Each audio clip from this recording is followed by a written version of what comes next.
योगी सरकार में वन मंत्री रहे दारा सिंह चौहान ने समाजवादी पार्टी ज्वाइन करने के बाद बीजेपी पर बड़ा आरोप लगाया। उन्होंने कहा कि पिछले 5 साल तक पिछड़े समाज की अनदेखी की गई। 5 साल तक न्याय का इंतजार करने के बाद उन्होंने पार्टी छोड़ दी है। अब यूपी में पिछड़ा वर्ग समाजवादी पार्टी के साथ है। दारा सिंह चौहान जी इस वक्त हमारे साथ मौजूद है। समाजवादी पार्टी दफ्तर में बैठे थे अखिलेश यादव के साथ। बसपा समाजवादी पार्टी का दामन थाम लिया है। दारा सिंह चौहान जी, पिछड़ों को राजनीति करने के लिए पिछड़े नेताओं को हर तरफ ही अब घसीटने की कोशिश की जा रही है। पिछड़ी राजनीति करने के लिए पिछड़े के नेताओं को हर तरफ से घसीटने की कोशिश की जा रही है। घसीटने का सवाल ही नहीं, घसीटने वाला समाज है, लेकिन ये कि जिसके साथ ये पिछड़ा समाज रहता है पूरे शिद्दत के साथ ईमानदारी से रहता है। आपने देखा हुआ था 2017 के चुनाव में ये पिछड़े समाज के लोग का बड़ा हिस्सा जो है भारतीय जनता पार्टी के साथ इस भरोसे के साथ था कि आने वाले दिन में हमें न्याय मिलेगा, इंसाफ मिलेगा। लेकिन 5 साल तक एक एक दिन करके इंतज़ार करता रहा, क्योंकि बार बार लोग सवाल करते हैं कि 5 साल आपने वो किया। अगर 3 साल पहले 2 साल पहले हमने निर्णय लिया होता तो आप ही की मीडिया से खबर आती कि अरे भाई 5 साल की सरकार होती, आप पहले क्यों निर्णय ले लिए, 5 साल का इंतजार करना चाहिए। इसलिए 5 साल तक हमने इंतजार किया।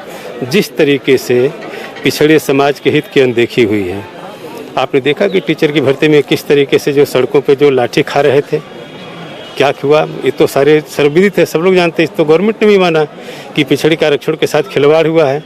इसलिए सारे लोग आज नौजवान हैं, सड़कों पे जो रोजगार के लोग घूम रहे हैं, किसी जाति का है, उसमें अगड़ा है, पिछड़ा, अकलियत, सर समाज के लोग हैं, सारे लोग दुखी हैं। सपा में गारंटी मिली है कि पिछड़ों की पूछ होगी। सपा में गारंटी मिली है कि पिछड़ों की पूछ होगी। नहीं, पिछड़ों की पूछ होगी। जिस तरीके से अखिलेश का विजन, मैं तो बधाई मैंने मंच पे भी दिया, आज भी कहता हूँ कि जिस तरीके से पार्लियामेंट के अंदर माननीय अखिलेश यादव ने कहा कि जिस तरीके से पेड़ पौधों जानवरों की गिनती हो रही है तो पिछड़ों की गिनती क्यों नहीं हो सकती। बीजेपी तो कह रही है कि पहले फेज में टिकट दिया है तो 44 ओबीसी 19 दलितों को टिकट दिया है। और ये टिकट के आधार पर किसी को चेहरा दिखा करके अब पिछड़ों को ठगा नहीं जा सकता है। अब पूरी तरीके से पिछड़े समाज के लोग सतर्क हो गए हैं और आने वाले दिन में अपने सहमत की माननीय अखिलेश यादव जी के नेतृत्व में सरकार बनाएंगे। मौर्य भी तो अब आ गए हैं। ठीक है, बहुत सारे नेता आएंगे, बहुत सारे लोग हैं।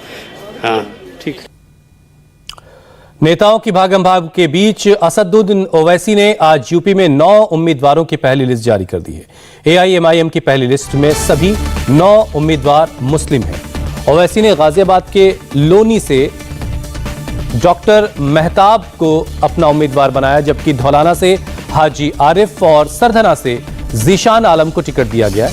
इसके अलावा किछौर से तस्लीम अहमद, बेहट से अमजद अली और बरेली से शाहीन रजा खान को टिकट मिला है। ओवैसी ने यूपी में 100 सीटों पर चुनाव लड़ने का ऐलान किया था, जिसमें से 9 उम्मीदवारों की पहली लिस्ट आ चुकी है। और अब आपको बताते हैं कि ओवैसी के उम्मीदवार कौन कौन हैं। डॉक्टर मेहताब, जो लोनी गाजियाबाद से जिनको टिकट मिला है, अब आपके सामने ग्राफिक्स की शक्ल में है। डॉक्टर मेहताब लोनी से चुनाव लड़ेंगे।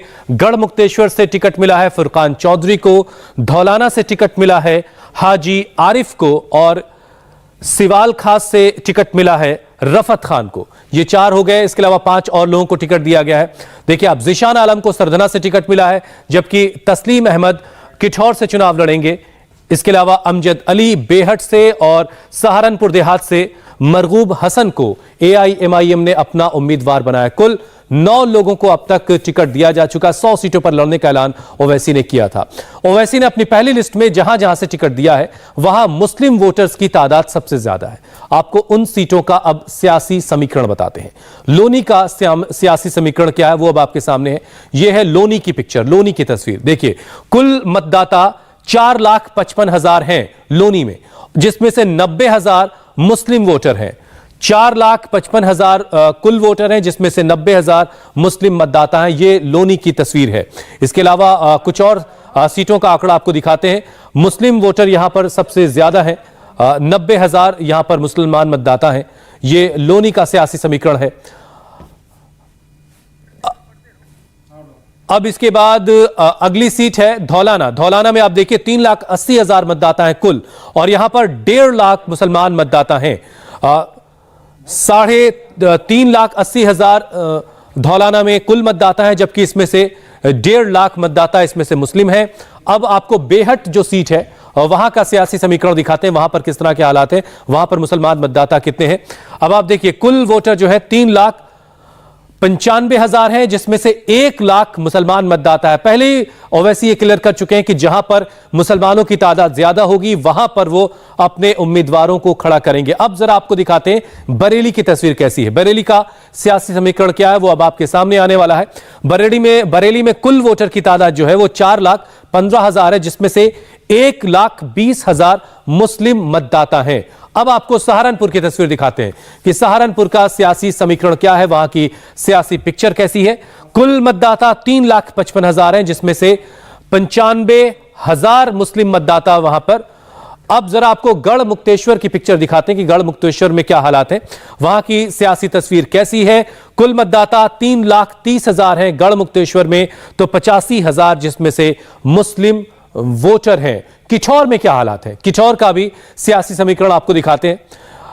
किठौर में कुल मतदाता 3,50,000 हैं और 70,000 यहां पर मुस्लिम वोटर हैं, 70,000।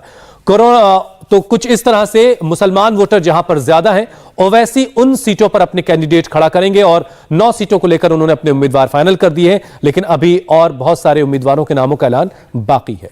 इंडिया टीवी हर वक्त हर जगह डाउनलोड करने के लिए सर्च करें India TV news Google play store या ऐप स्टोर पर।